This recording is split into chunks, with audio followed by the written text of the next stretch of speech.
occurred to me that I've never shown you guys the house that I bought with Yu-Gi-Oh cards. That's right, I didn't necessarily have the luxury of staying with mommy and daddy while I made YouTube videos. God, I envy every single one of those guys. I thought it would be cool to be able to change the pace to show you different parts of the house before we get to a housewarming video. This is the particular dining room that never gets used unless we play Dungeons and Dragons. Guess how many times we played Dungeons and Dragons? Twice. Yes, it has. Yes, it has. Who are you arguing with? Okay, 3 times. It's not been more than 3 times. Regardless, I know what you guys are here for. This Reese's Peanut Butter Minis cup actually resembles the Dino deck profile that I'm going to be showing you. The chocolatey exterior is the reason why Dinos is so strong in attack. It's just good for you. But what you don't realize is that the peanut butter contains the protein, which is a part of the effects, the cards that get you further into your combo pieces. In this video, of course, we're going to be talking about that Dino. Post-Eternity Code, Arco Boy can be the packaging because it helps you get your stuff consistently. Did I just use Reese's peanut butter to like Dino? Without further ado, let's jump on in.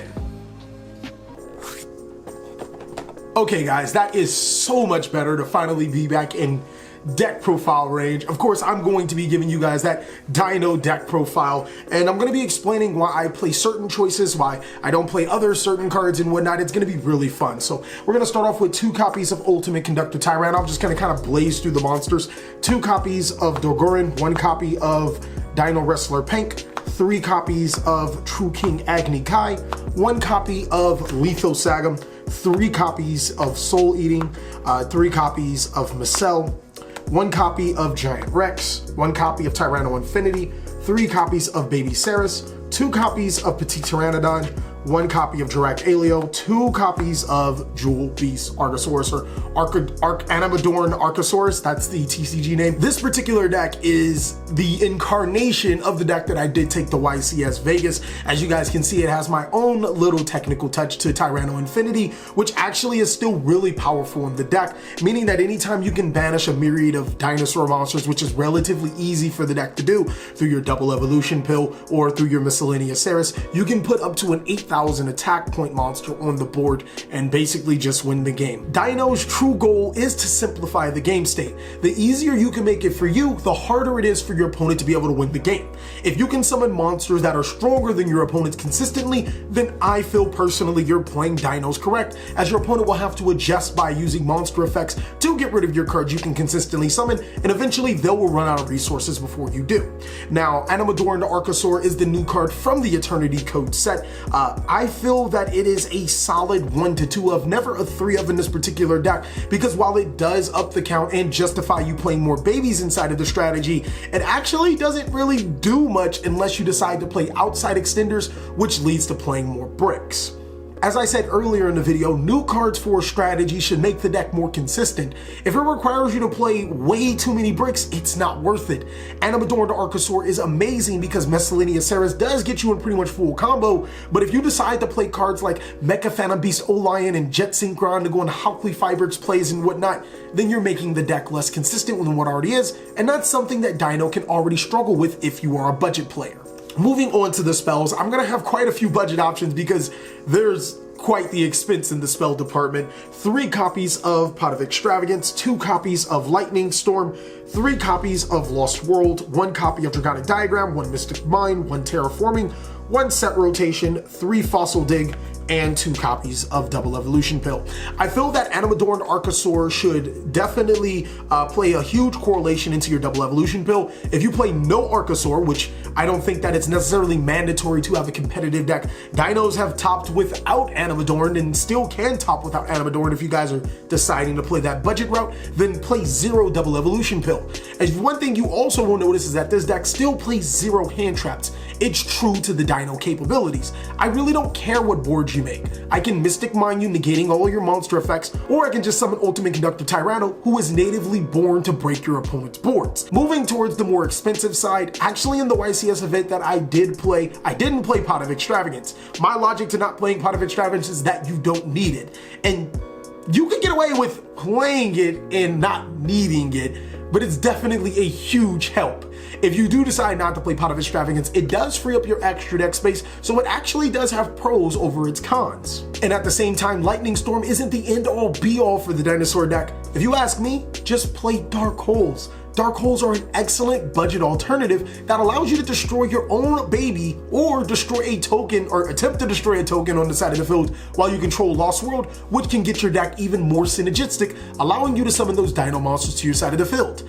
I didn't have Lightning Storms when I played at the YCS, so you can technically consider that build budget, and it did pretty well.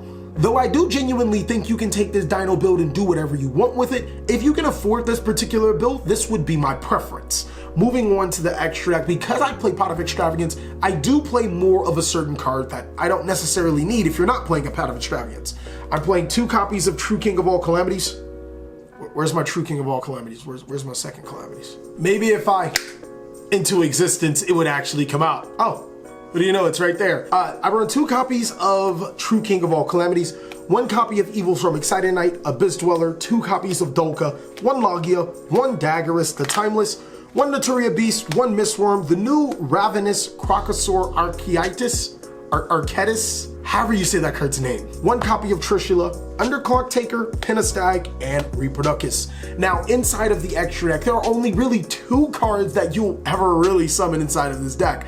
One is Evil Sword Dolka. It has multiple negations to be able to stop your opponent's critical monster effects, and the other one is True King of All Calamities. Now, these cards aren't as important as they were in last format because there are new decks such as Edlich that actually doesn't take advantage of monster effects, they take advantage of their trap cards. I don't have an Edlich deck, so I can't necessarily learn or teach it to the group of guys that I trust, which means that I may be lacking in that department, but I'm strongly positive that you guys can definitely help me out there down below in the comment section.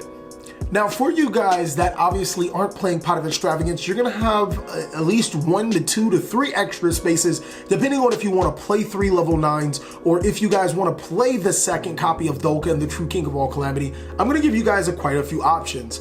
IP Masquerena is an amazing card. It allows you to link someone on your opponent's turn. And to be honest with you guys, Armadorn Archosaur is literally just a card that sits there. I really wish it were a tuner. It would have made the deck a lot more better, or a lot better. There's no such thing as more better. Of course, with IP Masquerena, you're gonna play Nightmare Cerberus, Nightmare Unicorn, and Nightmare Phoenix. The Nightmare cards, especially Cerberus, are a lot better than what you think. Since players can now special summon at ease in the main monster zone, they'll do it more, making Cerberus a little more live. Link Karibo is an excellent target for Armadorn Archosaur, as now you can immediately use your level 1 Dino monster into a Link monster, which could potentially get a non-dinosaur monster in your graveyard, furthering your double evolution pill play. And last is going to be Boracade Board Blocker. This card is great for protecting cards like Lost World, Dragonic Diagram, and potentially even your Mystic Mine. Well, that is it for the main board and the extra deck. I'm going to show you guys a few tips and combos with the Dino deck that will help you further your game. Okay guys, so in addition to the normal dinosaur combos, this is a little 2-card combo that could change depending on if you play certain extenders like Jet Synchron and Mecha Phantom Beast O-Lion inside of the deck, but this is the main reason why dinos are better. If you guys want to see a full combo video, complete explanation on every dinosaur combo, then go ahead and like this video up and post down below in the description. But this is the new combo and I'll show you 2 versions of it. The first one is going to require Miscellaneous Ceres and any baby in hand. What we're going to do is activate your Miscellaneous Ceres and then banish it to be able to special summon your Armadorn to Archosaur to your side of the field. Using the effect of Archosaur to destroy your baby Ceres, it's going to add a double evolution pill from your deck to your hand. Using the effect of baby Ceresaurus, you are going to special summon Soul Eating Overraptor to your side of the field and then use the Overraptor to add another baby to your hand. I'm going to use Petit Pteranodon, but it doesn't really matter. Normal summon that baby since you have not committed your normal summon and use Soul Eating to destroy the Petit Pteranodon. You can use that to special summon your baby Ceresaurus or any other dinosaur, but that will trigger the effect of your Petit Pteranodon. Its effect will allow you to either special summon another copy of Miscellaneous Ceres if you guys are planning on to extend for plays, but hypothetically, let's say we were going for a deadly combo, we would special summon Giant Rex to our side of the field. Now, the cool thing about this particular combo is that you can use both Giant Rex and Soul Eating if you are going first to make an Evilsaur Dolka, and then both your Animadorned and your Baby Sarasaurus to make your IP Masquerena. That's going to give you 2 disruptions as well as the ability to link off the IP and the Dolka to be able to make a monster like Nightmare Unicorn, Nightmare Cerberus, or Nightmare Phoenix to be able to disrupt them again. But let's say hypothetically we're going second and we are going your game. We have these 4 monsters. We're going to go ahead and overlay both of these monsters into a number 60 Daggerus the Timeless, using its effect to detach 2 materials to draw 2 additional resources from our decks to our hand. Let me shuffle this deck, and I'm gonna add 2 random cards from my decks to my hand. It doesn't necessarily add on to the combo or subtract from the combo no matter what we do, because we're not necessarily done link summoning just yet.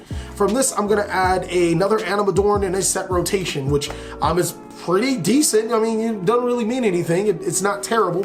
And then we're gonna use the Daggerus and the Jewel Beast Archosaurus for another link. Now, the monster in question can be a numerous amount of cards depending on your hand sequence, but let's say I'm trying to go for game. I'm going to summon a Pentastack to my side of the field, and then I'm going to activate my Double Evolution Pill.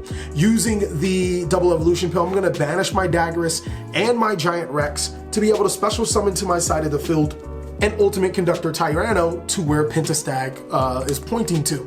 I can then use the effect of my Ultimate Conductor Tyranno to destroy my Baby Sarasaurus to flip on my opponent's monsters face down, using the effect of Baby Sarasaurus to get the weakest Tyranno Infinity I've probably ever summoned. It is going to be 1,000 attack, and we'll get our Giant Rex back to our side of the field. But even better, instead of summoning that monster, you can actually bring out your Miscellaneous Saurus just in case you aren't able to go for game.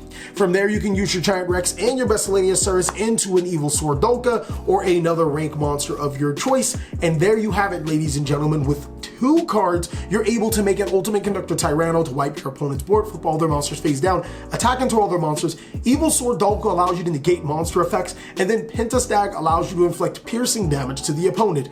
Dinos is too strong. So that's pretty much all that we have for today. I really hope you guys enjoyed the dinosaur deck profile. Of course, you guys can let us know about your success with the Dino Gang. It's one of the best decks of the format. Also, let me know how you guys feel about these style of videos. It was actually cool to be just chill and refreshing instead of just trying to hype up a strategy, just telling you like what it is. The best deck of the format. I hope you guys are staying safe and having a great day like I am.